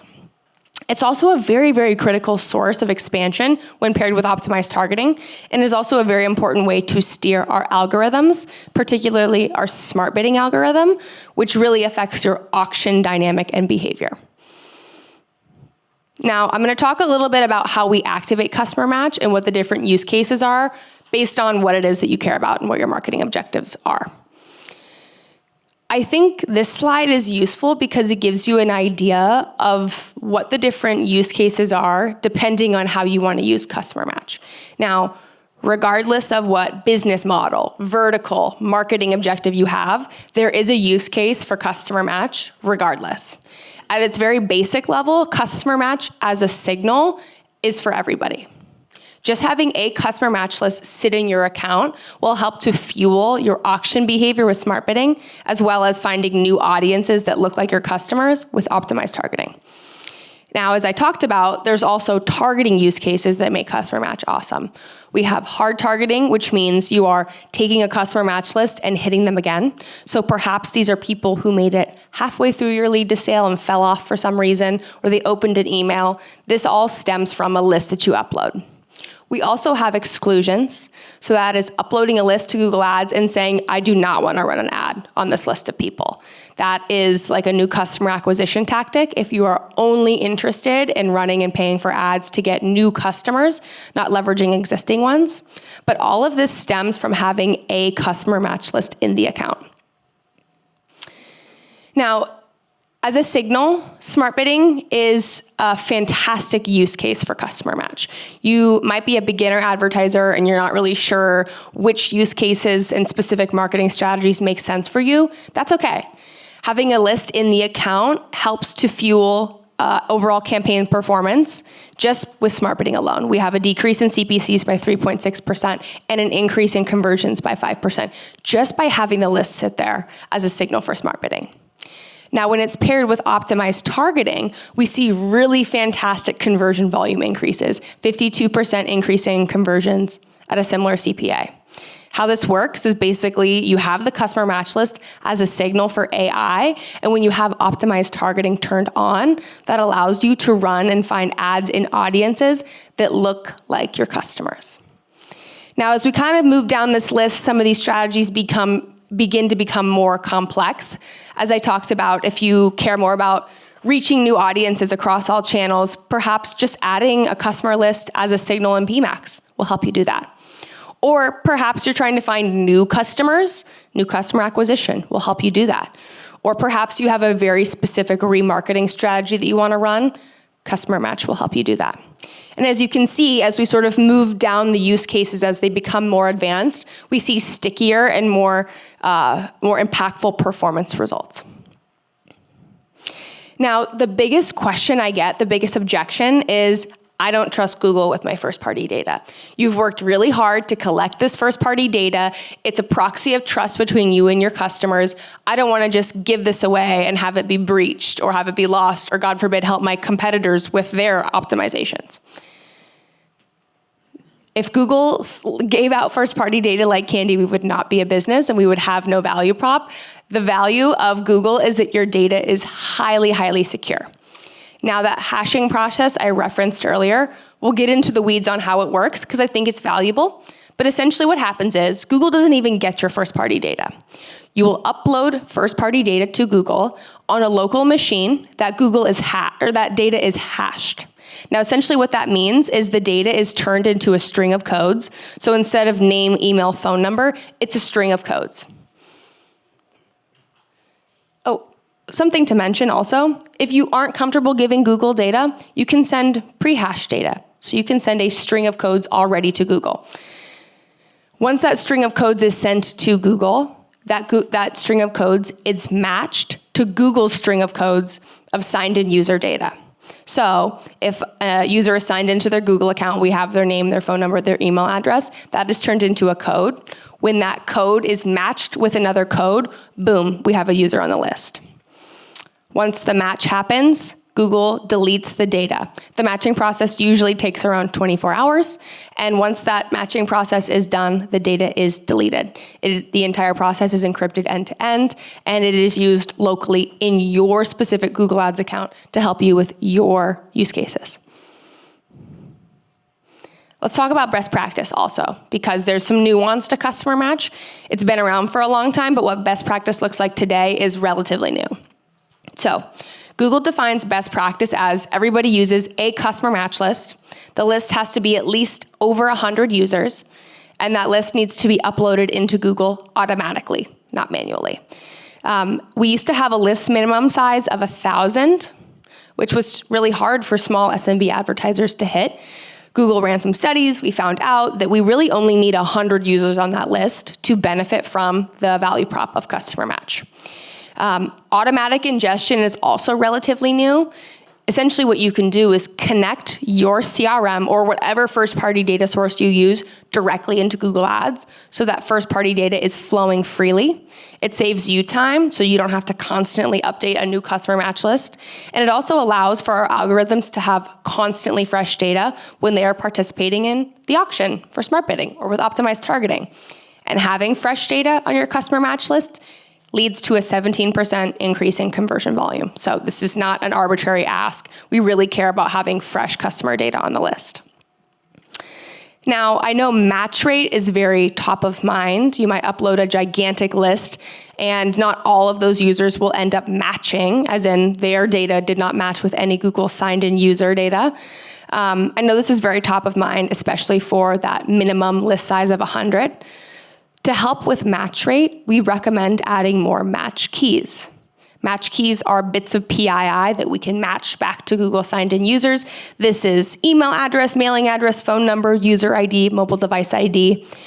We found that when you add a second match key, if you only have one, that increases list size up to 28%. And when you add a second, that increases list size to 35%. So this should help with the top-of-mind match rate issues. And then I think this is more of a takeaway. If you're curious, what is automatic versus manual? How can I ensure I get my data into Google Ads so that it's flowing freely? There's a couple different flavors of that, but essentially there's something called Data Manager within Google Ads. That is where you will plug in your first-party data source and pull in lists that way. Now, we have a really large list of first-party data sources that automatically connect in. And if your CRM or your first-party data source is not on that list, that's fine. You can use Zapier. You can also use Google Sheet. We also have a myriad of different connector partners that will help you with this as well. Now, lastly, I think this is important if you're like, cool, this is awesome, I'm down for first-party data, but I'm not really sure how to start. This slide is a helpful resource that you guys will get after this presentation, or maybe is a good picture take opportunity. And how to have conversations about first-party data with Hawke. Trying to understand and discuss where you store your data, how you collect it, and how you integrate it with your various systems and use it across your different platforms. Ultimately, so we can find the correct use case, the correct marketing strategy that makes sense to drive performance for your business. Now that's all I have. I will pause. I know we have 15 minutes for break before we go into Darren's demand gen section. But I'm curious if anyone has like questions or comments or concerns. I know we're ahead of schedule on first-party data. Okay, you, go ahead. I know with Performance Max, there's been sometimes an issue with visibility is a little bit of a black box in terms of what was the ad unit, the type of ad unit that actually drove conversions. So does this kind of resolve some of that to some extent? So there's two separate things going on here. One, PMax doesn't show me which channels are driving performance. Very recently, as of like a week ago, we just released a channel visibility reporting beta that you can see performance across channels. Now, this is almost separate. This just increases performance across any channel that is leveraging first-party data. So, okay. If you have questions, you can find me during the break too. Thank you, guys. Hi guys, my name is Darren. I'm going to be leading a presentation on demand gen here. A little bit about myself. I've been at Google for over 3 years. Prior to working at Google, I used to be an associate director at an ad agency called Mute 6, which is right around the area here as well too. So been in digital marketing now for about 7, maybe 8 years. So I like to think I know a lot about the digital marketing space from an agency level, from the Google level, and just been working with hundreds of brands over the past 7, 8 years now. So before I get started with demand gen, can I just get a show of hands? Do you guys know what demand gen is? Do you guys know what the campaign is? Like what I'm going to be talking about? No? Perfect. Well, this presentation is for you then. So we're going to talk about the agenda today. We're going to talk about why demand gen, and basically what it is for people who don't know. What are some of the new features in demand gen? So if you're running demand gen, want to make sure that you guys understand what are some of the new features that have rolled out in the past month or two, and then how to plan for your campaigns, how to measure it. There is a best practices checklist. I won't go over this. I skipped over the slides, but when the slides are shared with you, you guys can go back and review the checklist as well too. So you guys, if you guys are going to be running demand gen, you can refer back to this list. Cool. So let's kick things off by understanding why demand gen is becoming such a pivotal tool for modern marketers. So when we think about the digital landscape today, especially with Google search, if you look at the small white bubble, those ready to buy. This is where search comes in, right? So people who already know about your brand, let's just say like Google Pixel phone, right? People are searching Google Pixel. They either want to learn more about it, they want to buy it. That's where this white bubble is. If we go out to the outer bubble, those who already know your product and services, these are people who are kind of aware of you. Like people know what the Pixel is. Maybe they're just doing more research, trying to understand the product, right? This is where search can also tap into as well too. Instead of the immediate kind of lower intent purchase keywords, we can target a little bit more broadly here. And then if we go into the big blue circle on the outside, this is going to be the largest segment of audience that is untapped, right? These are people who are exploring, people who are discovering the product, right? So instead of a Google Pixel, maybe I'm just looking for a new smartphone, right? Maybe I want the best camera. Maybe I want the best high resolution screen, right? Whatever feature that you're looking at a smartphone, this is where this blue bubble is going to be the most largely untapped audience. This is where demand gen comes in with the yellow star. So what that yellow star means is that this is where demand gen really shines. This demand gen can help you, your brand get discovered and showcase your brand or product or service to these users and then drive them down to the smallest circle. So this is basically a marketing funnel, but in a circle format. With demand gen, we'll go one box at a time, but firstly, demand gen allows advertisers to connect with consumers on both YouTube and Google's most immersive, personalized touch points and feeds. So what does that mean? When we say demand gen, the placements that we have are YouTube Shorts, in stream meaning when you watch a YouTube video, you'll get an ad, before, during, or after. That is going to be in stream. Home feed, so when you're browsing on the YouTube page, you'll be served an ad there as well too, and then search as well too. So basically demand gen can hit across all these different kinds of placements, all within one campaign. The Discover page is where people get their news and updates, where we have 3 billion monthly users here, and then Gmail as well too. Tailored ad experiences. So demand gen is an audience-first creative campaign. So what that means is you pick the audience that you want to target, and then you can have your creative kind of be tailored to that audience that you're targeting. Whether it's people who viewed your brand already, people who are interested in cooking, sports, right? Lead with the audience first kind of mindset, and then everything else will follow. And then lastly, with the demand gen as well, AI-powered bidding and measurement. So we have a variety of bid strategies for this campaign type, which can match pretty much almost any marketing objective. If you want to drive traffic, we have a bid strategy for that. If you want to drive revenue, we have a strategy for that, and then even just volume of purchases as well too. So depending on your MO, demand gen can most likely target that as a bid strategy. We also have different measurement studies here. So to prove the value of video, we know that a typical video campaign, looking at the individual campaign performance is not going to be truly indicative of the performance. Maybe we look at the account level. Maybe we look at the top line revenue, right? There's a lot of different places we can look. So we do have some lift studies, search lift, brand lift, and conversion lift, which I'll go over later as well too, to kind of break down how to view the impact of the campaign. We also have format reporting. So you can also look at your ads and see like where it's performing the best. Is it performing best on mobile? Is it performing best on desktop? Is it performing best on the shorts placement, in stream, right? So there's a lot of different things that we can look and segment by format. So you can really see and get really granular with the data and see how impactful, where your ads are most impactful. Some fun stats here as well too. We love to compare against our competitors out there, but here how our users are engaging with our Google feeds versus social media. So the big one is the second row, content about products, brands, and services they are searching. 59% of people are looking on Google Feeds versus social media, right? And then, so what this indicates is that this is more of a purchase-oriented mindset. So similarly, you'll see across news, entertainment, current events, hobbies and interests, Google Feeds are going to be are being used more so than social media. It's not just for purchase intent, but you can see it's used in a variety of ways where now everyone is turning to Google for pretty much almost anything, right? And I think the most important stat is in the title itself. 91% of users have taken an action after discovering new products or brands on Google Feeds. So this demonstrates the effectiveness here for demand gen campaigns, reaching that customer base in the blue circle that we just talked about.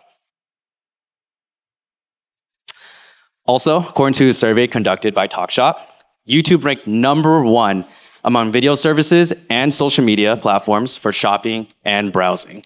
So when we dig deeper here, we see this shift being driven primarily around the ages of 18 to 41, but mostly within Gen Z, who basically said that YouTube is becoming their most influential touch point when it comes to making a purchase decision.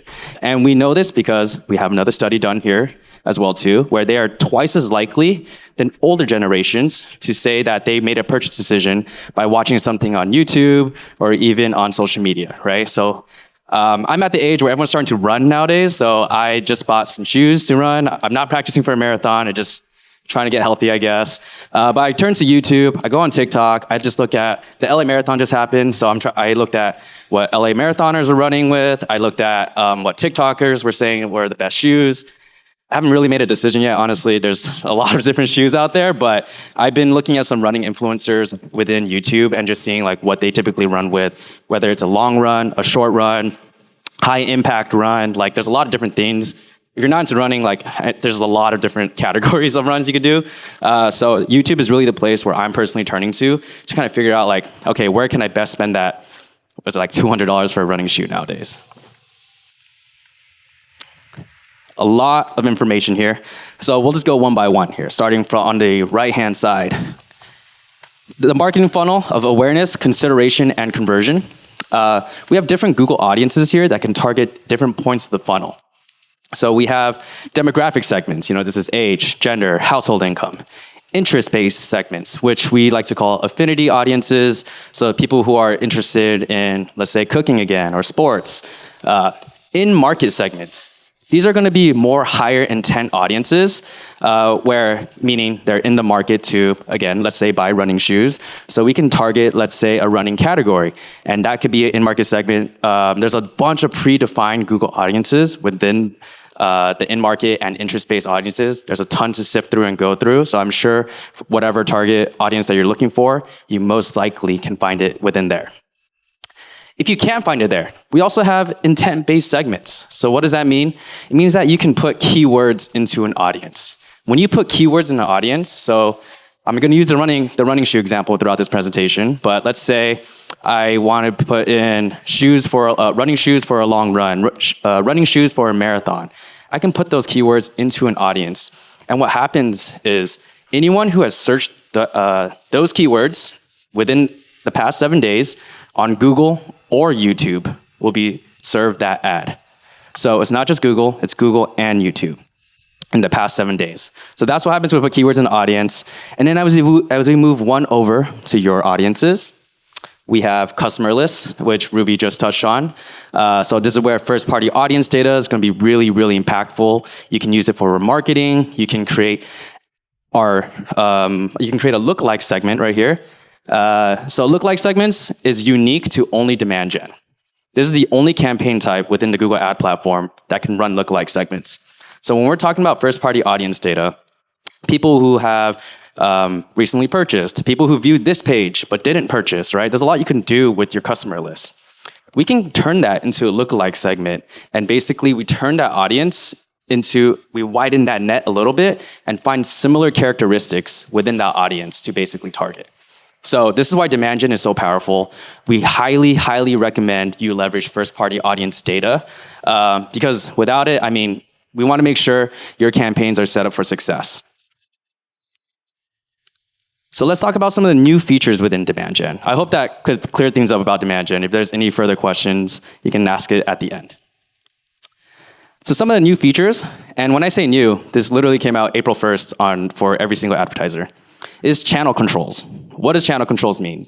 It means that in layman terms, you can just pick which channel, whether it's in-stream only, shorts only, in-feed. So in-feed is when you're on the YouTube search results page, maybe you're looking for the next YouTube video, that's in-feed. So now you can pick in-stream only, shorts only. If you have a TikTok strategy, for example, or Instagram Reel strategy, and you kind of want to mimic that performance or what that campaign looks like on Google, you can now do that on demand gen. Before you couldn't do it on April 1st. It was only on the beta. So it is now easier than ever to kind of transfer and mimic your social campaigns onto the Google Ad platform. Lookalike segments, we just touched on this, but that's what it looks like here. You'll see the 2.5% narrow, balanced, and broad.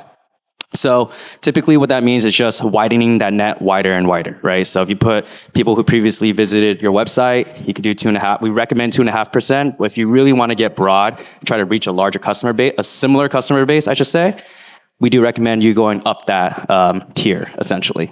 So again, play around with the first-party data and play around with the lookalike segments and definitely use this within your targeting. Video action campaigns. Does anyone know what this is? Are you guys running this on your campaigns? Okay, so no hands. Okay, so video action campaigns are pretty much video campaigns that are designed to drive an action. These have been deprecated. So starting all the way until July, your video action campaigns, if you have some running, will automatically be upgraded to demand gen.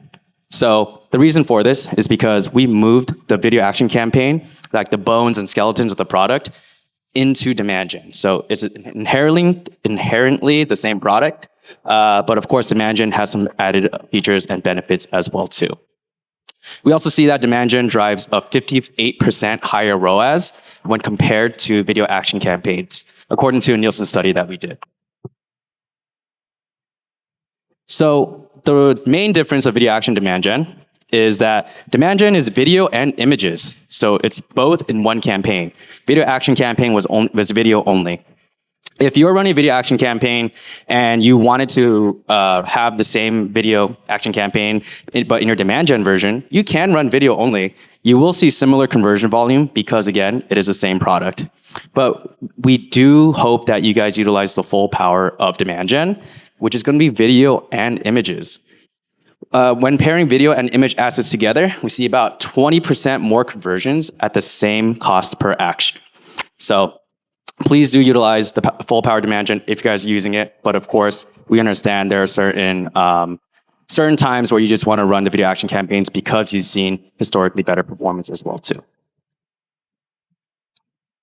These are the features of video action campaign on the right-hand side. Demand gen has all of these features. and then some. So feel free to take a picture. Again, these slides will be sent to you guys as well too. We kind of went over most of these, so I'm gonna brush over this.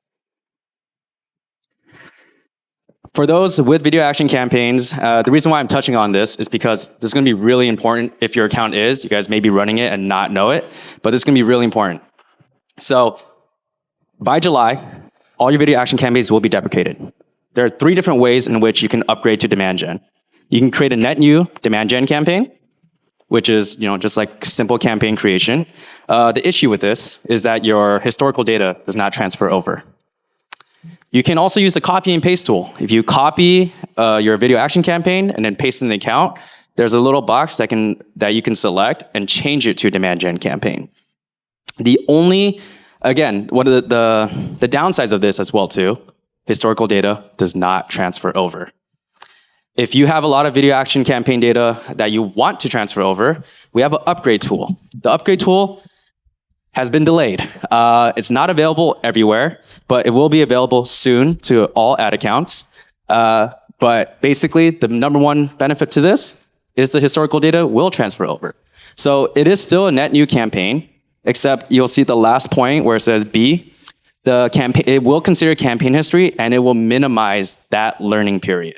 So this is the only one. Again, if you want to be allowed listed for this upgrade tool, please reach out to your Google account strategist or someone you work with at Google, and we can try to get you allowed listed from there.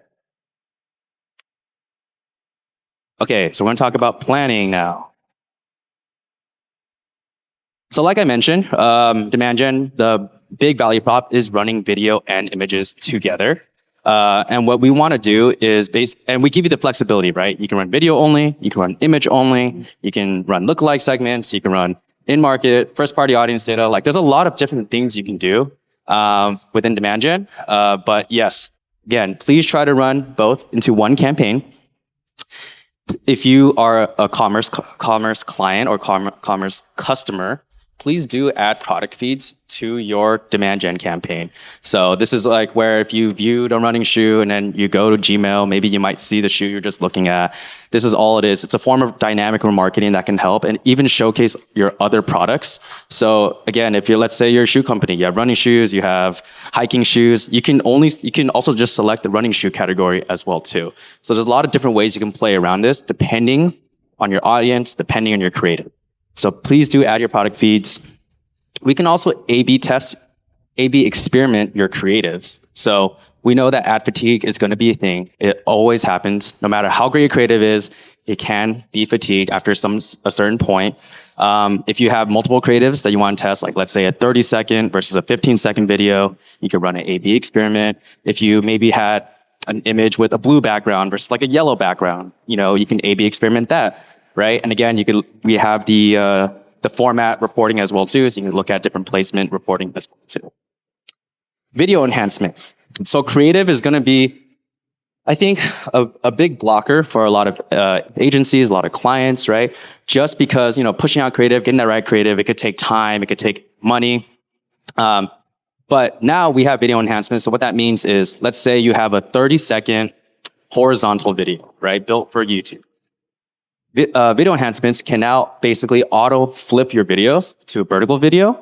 It can shorten your video. This feature will be rolled out. It's not rolled out to everybody yet, but some accounts may already have it. But it can create shorter versions of your videos at scale through automatic video enhancements.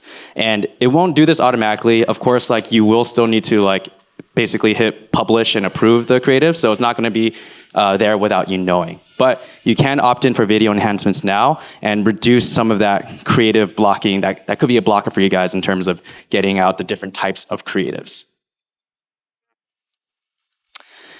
Shorts is a really big, important placement. Adding a vertical video asset to demand gen campaign, it leads to 35% increase in conversion on shorts. If you have a horizontal video, you will still show on shorts. You'll just have the black bars, at the top and bottom. So you're not completely opted out of shorts if you just have a horizontal. But if you have a vertical video asset, it will also increase your viewability on shorts by 100%. So if shorts is a really high value placement, like again, IG Reels, TikTok, and you want to mimic that performance, please do add in that vertical video asset. Really, really important. Just think of it as like, the square puzzle piece going to the square hole, circle piece going to circle hole. We just want to make sure that we have the right puzzle pieces to fit into the right placements.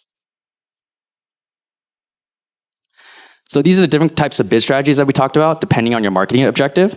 So if it's sales and leads, right, we have max conversions, target CPA. If you're running Google Ads, you've probably heard of these bid strategies before.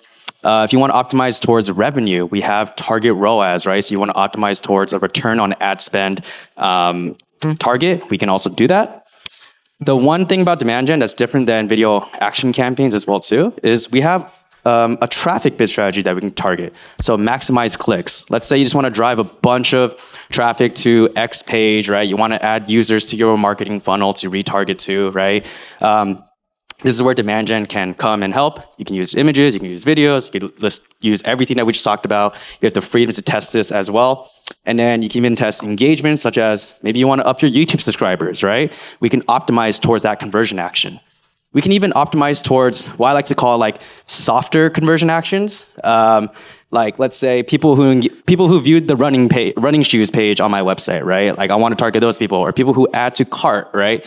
So you can target the softer conversions as opposed, not just the main purchase or even the revenue conversions as well too. So a lot of different things to play around with here. And then the different type of lift measurement studies that we talked about. Okay, so we'll go one at a time here. Brand lift. This measures the impact of your campaigns on brand awareness, ad recall, consideration, and favorability, right? So it tells us how well your campaigns are building brand equity. So if you're running a campaign that's targeting the top of the funnel, more so for awareness, we could run this brand lift test. And what that brand lift test looks like, if you guys been on YouTube and you get like that survey question, like you guys recognize any of these brands, like that is a brand lift. It will show that survey question to people who were exposed to your ad and to people who were not exposed to your ad. And we take that difference, that delta, and then we're able to see what that percentage difference is. Search lift, this measures the impact of your campaigns on search behavior, right? So are people searching for your brand or related terms more often after seeing your ads? So it's a similar ideology, control group, test group, where the test group is going to be shown the ad. And we want to see that uplift on search. So you can pick, let's use the Google Pixel example, right? Let's say Google's running, $1 million to show Pixel ads, and we want to see the uplift on people searching Google Pixel. You can choose Google Pixel, you can choose Google Pixel 9a, you can choose I believe 5 to 10 keywords to measure against, and you can see that uplift, that the impact on your awareness and your consideration ads have.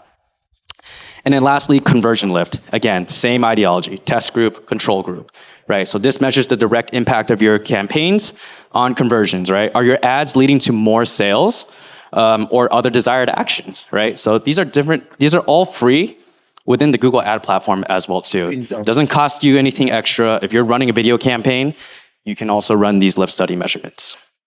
And then this is a graph showing, if you use our lift study measurement, that's the boost you'll see. I think Y equals X, right? I think, okay. So we also talk about the halo effect a lot, right? So the halo effect is, it's not just gonna be this one singular campaign that's gonna dictate the performance, right? We wanna see how it impacts, if we're running a bunch of demand gen campaigns, a bunch of video campaigns, we wanna see how that impacts your search campaigns, your performance max campaigns, right? Everything is being funneled down as well. And it's also about building trust with your targeted audience, with your users, right? People who trust a brand, the CPAs are gonna go down, conversion rate's gonna go up, right? So what we're doing here is we're building trust with the users to understand like who your brand is, what your product is, what your service is, right? So when it's time to make that decision, they heard of you. They know who you guys are at some point, right? So they know and trust you inherently more. A fun stat here from TalkShop here as well too. Viewers rated YouTube ads significantly more trustworthy, credible, and honest compared to ads on social media platforms. And that number is 58% versus 42%. Additionally, when building on trust and the influence that we just discussed, let's talk about how consumers are engaging with shopping on our personalized feed experiences. With the trusting relationships, 3 things can happen. three things will happen. They make decisions faster, right? So 87% of consumers say browsing on YouTube helps them make purchase decisions faster. Second, people who trust your brand, they typically spend a little bit more. There's a 1.6x increase in basket size when consumers shop around across YouTube and Google search versus just search alone. And then lastly, 93% of viewers who shop on YouTube keep their purchase compared to the 84% retail industry average, right? So a lot of powerful stats here. 86% of consumers have discovered new products or brands on a Google feed. And then 1 in 3 consumers say they have purchased something on Google feeds that they weren't originally shopping for, right? Brand loyalty has been kind of going down since the COVID years. People are trying out new brands. People are, open to being marketed to, right? I know I am when it comes to like TikTok and YouTube and all that. So things are shifting, things are changing, and we want to make sure we're there when the moment counts the most. If you're primarily a search PMAX heavy account, and you're still kind of hesitant about running demand gen, some fun facts here. Advertisers saw about 14% more conversions on average when they add demand gen to their search and or PMAX heavy account. And 86% of online advertisers who report using demand gen are satisfied with the results compared to our competitors that I will not name. Lastly, we got measurement. So we're gonna talk about what a conversion means, what the differences are between Meta and TikTok and Google, right? Just because there's a lot of different marketing channels that we can go through, and it can kind of get messy because we all kind of define things a little bit differently. So this is going to be a really important section if you're running across any of these 3 channels. Here's how we've defined a conversion. If you look at the conversion column within Google Ads, a conversion is a click-through conversion. So you get an ad, you click on it, and then you convert, click-through conversion. And an engaged view conversion. So this is where you watch at least 10 seconds of an ad, and then you make a purchase, maybe directly on the website, maybe open a new tab, click and then you enter the website directly. So the conversion column is already a combination of these two automatically. What is not counted is a view-through conversion. So this is when a user gets an ad impression, and then they convert directly on the website. Less than that 10 seconds, so it's not an engaged view. View-through conversions are not automatically incorporated within the conversion columns. When we look at Meta and TikTok, if you look at the first row right here, click and view-through conversions are already put together within the conversion column. Same with TikTok. We see that we do have a column for view-through conversions on Google Ads, but we have it as a separate column. So you may see, hypothetically, after 1 month on YouTube, let's say you get 10 conversions, right? Maybe not the best. But on Meta and TikTok, if you're running the same exact campaign type, targeting, creatives, and all that, you may see as high as like 40, you may see as high as 50 conversions because of the view-through aspect of the conversion. If we go down to the third row here as well too, you'll see how we define a view is also different. So when we're talking about in-stream ads, you have the 5 seconds of forced before you can skip the ad. If you watch 5 seconds after that, we consider that engaged. We also consider that a view, right? If you look at Meta and TikTok, if 1 pixel loads, if you're scrolling through Instagram and you're scrolling, and a pixel loads, that is a view. And then for TikTok, it's 1 second or a click to be considered a view. So how we define all this is just so different. So when you guys are reporting against Meta, TikTok, and Google, I want to make sure we understand these differences. So we decided to fix this within demand gen. We have columns called platform comparable. So this just launched recently. You guys may not have seen it, but if you guys are on your demand gen campaigns, there are columns that have platform comparable in the naming convention. So in a typical Google conversion attribution, we can see the click-through and engage view, 10 plus 10. We get 20 conversions, right? Whereas on the social platform, they factor in the view-through of the 20. So that's 40. So it's about a 2x difference, and that affects the CPA, that affects the ROAS, that affects a lot of different things. Now, we have the platform comparable. Now it's more one-to-one with social. So now, again, it makes it easier to kind of grade against that benchmark as well, too. I want to give an example of if you're running, what it looks like from a user journey and how we give credit. So typically, before Platform Comparable came out, a user will get a demand gen ad. Let's say they click on it, just look at it, don't really buy. Shopping, click on it, still thinking about it. And then they ultimately convert on search. And this is with the assumption of the attribution of data-driven attribution, just FYI. If it's last click, search will get 100% of that credit. But because of data-driven attribution, we see demand gen only gets a quarter of the credit. Now with Platform Comparable, we can see that demand gen gets 100% of their credit, and we know that it's part of this journey. And you may be wondering like, oh, maybe that seems like a bit much. Maybe we're giving too much credit. When we look at paid social as well too, so again, same exact user journey, except it's a social platform. Because the social platform and Google Ads were different reporting platforms, we're both going to get that credit in the example one. But now with Platform Comparable, because now demand gen sits in the same campaign as search, or same ad account as search, under the Platform Comparable column, you'll see that it reaches 100% of the credit. So that way there's no like double conversions that are occurring when you're looking at the reporting here as well too. So I want to make sure this is a really important segment. Hope you guys took some pictures or retained this. But feel free to ask me some questions after this presentation as well too. This is the end of my presentation, but I'm going to be handing it over to Andrew, who's going to go over a case study with demand gen. Thank you.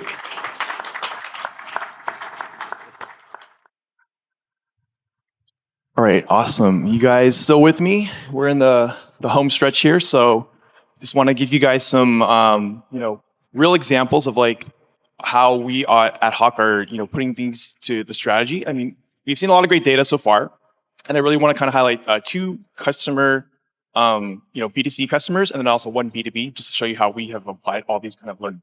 So, I'm one of the paid search and social experts at Hawke. There's a lot of us here, and just really want to appreciate you guys for coming out. But let's dive into it. All right, so our first case study we have is Tile Mart. Now, this is a really cool brand because one, like many of the brands that are out here today, it's very e-commerce only. They don't have a brick and mortar. There's not a store, so we are really the brand is really relying on their e-commerce growth. And one of the things about them is that it's a niche market, but at the same time, it's highly competitive because, people who are searching for this, they're doing their research and they want to make sure that they're, it's a big purchase, right? Like, when you're doing tiles, it's often with, your house or something that's really, going to be a long-term purchase. So what we were finding is, how do we stand out? And you can kind of see here that, based off the results, they've been with us for, I want to say like 3 to 4 years. We definitely had seen them scale from that COVID era where we were seeing a lot of e-commerce growth. But the main thing here is, we really got their branded searches up, their year-over-year revenue, overall growth. And the key metric here I want to point out is that it's their 3x ROIs. So, usually when you scale a company, sometimes it's like an inverse where you see, revenue. When you scale a company, there's a lot of costs and the ROIs tends to go up and down. Really here, what we found is that, effectively scaling a company at a 3x ROIs is showing that we're finding the right audience. And at the same time, we're not just losing the customers that we're getting along the way, but we're also building a new customer bucket and also really getting the same customers that we were getting before that were really good quality. So, all right. So here's some three big factors that really came into the Hawke case study and our approach with it. So, like I mentioned before, one of the things that we really found with them is that we want to stand out and claim their brand. And, again, there's a ton of non-branded searches out there for tiles. It's really, like I said, it can be very competitive. But one of the things that we do at Hawke is we have something called a pod structure. So you're not only just getting one expert, you're actually getting a bunch of experts in different, fields, in different verticals. And one of the things that we also found too, right, is, when you're thinking about targeting for tile searches, the natural audience would be home audience, home garden, whatnot. But we were finding that, when we're talking to other experts in other verticals, one of the things that we found out was, potentially like luxury travelers or people that are in the off seasons of, pools and spas. That's another client that we do have. We service a lot of like pools and spas, and we found that, at the same time, when we're targeting those people during that pool and spa season, we want to exclude those for the tile because again, most of these are big purchases. We want to make sure that we're targeting them at the right time. And we were able to kind of talk to one of our other experts who was, in the pools and spas section, and also kind of find out like what makes them want to buy pools and spas, right? Again, not directly related, but at the same time, it's part of that purchase, for something that's bigger for the home and whatnot. So that was another example of just how we potentially, look at other verticals for other people and how we can apply those audiences to just not only for our clients, but also for Tile Mart, that whole vertical in general. So, and then aggressive on a lean budget. So lower CPCs, like I mentioned before. The reason why those CPCs are so high is because again, competitive for that vertical, but we were able to lower the CPCs from like 30 to 5. And again, we want to make sure that we're gaining all that cost efficiency because at the end of the day, if we're not going to be able to grow, and we're not going to be able to see those new customers coming at an efficient cost. So, and we won't be able to scale. Something that the team was talking about earlier, right, is enhancing conversions, customer match. So really reaching new customers. One of the main things that we found here, right, was testing PMAX that are targeting only new customers. We do, PMAX is, I'm sure you guys have heard a lot. You guys have utilized it a lot. There are definitely different ways that you can use PMAX, but one of the effective ways is always going to be have a NC PMAX campaign that will focus only on new customers, right? And again, we can do it where it's like the top of the funnel, focusing on, maybe you have 3 PMAXs, 2 PMAXs, but whatever it is, you always want to be able to target those new customer PMAXs because those new customers are so valuable and they really help fill top of the funnel and they help us scale. So you can see at the bottom, we have Google Ads is driving a ton of their revenue, and that's also with them running social and email and affiliate. It's running about 70% of their revenue. So even with those other channels involved, Google has been really, a detriment to, or it's been really a big part of them scaling and at the same time finding new customers. And then even quarter 1 of 2025 compared to 2024, really just wanted to highlight that because typically in quarter 4 in 2024, we usually see like the really high revenue, and the fact that we were able to scale up quarter 1 shows that even during those times when it's really high for like that seasonal adjustment in quarter 1 in 2025, we were able to scale it just as much as we were, and again that's even during the times of potentially like tariffs and whatnot, and that was really cool to see that we can at least find that new customer growth in times that are potentially turmoil. So. Sure. So this one is this one's all e-commerce. So Tile Mart, yep, they're exclusively online, and they're just a really good example of just one that is kind of focusing on only customer growth. Yep. But the next one, actually, this one is a brick and mortar. So they do have a brick and mortar. They're located in Brooklyn, and they also focus. They also have obviously one of our key things to do here was kind of just build out that e-commerce site. And then one of the things here you can see here is site traffic growth. That was how we wanted to increase that conversion lift and then year-over-year growth. So this one was a little bit different, where we wanted to, while this is a more highly saturated market, it was also something that we wanted to kind of figure out. Okay, how do we target the right people, and then also at the same time scale with the same strategy that's similar to what we were seeing before. So we had to have a little different approach.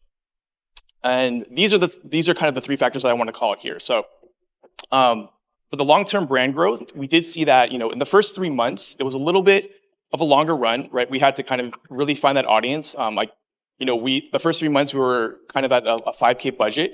And the reason I want to share this is because we have a lot of customers or clients that are also kind of, smaller scale, and they want to kind of get that budget up because, in the first 3 months, they want to just see, like, is this something that could work? And with them, I wanted to kind of call out this because, it took them a while to kind of get things up and running, and they weren't necessarily profitable until the 4th month. So really here, this is just, kind of finding that audience, trying to find the right, people that were right for the brand. The second point too is the building brand loyalty. So one thing that I really want to call here is I know for green tea matcha myself, I don't drink it that much. But my girlfriend, she really is into that, and it really depends on like how you're kind of searching that.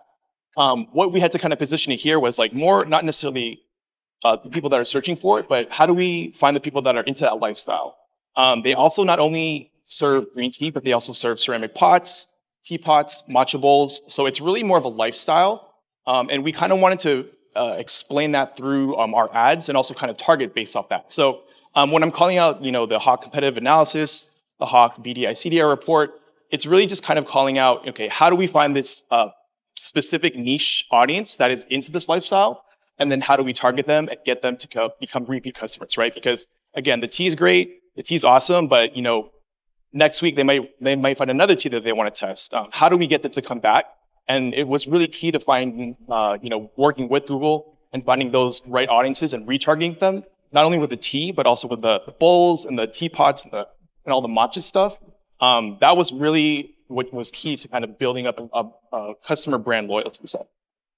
And then one of those ways that we did that was through the new platform testing of demand gen. So, kind of what Darren was mentioned earlier, where demand gen is like another way to test and find new audiences based off, obviously great creatives. I think it's a great answer to, what you're seeing a lot with social ads, right? Kind of mimicking that.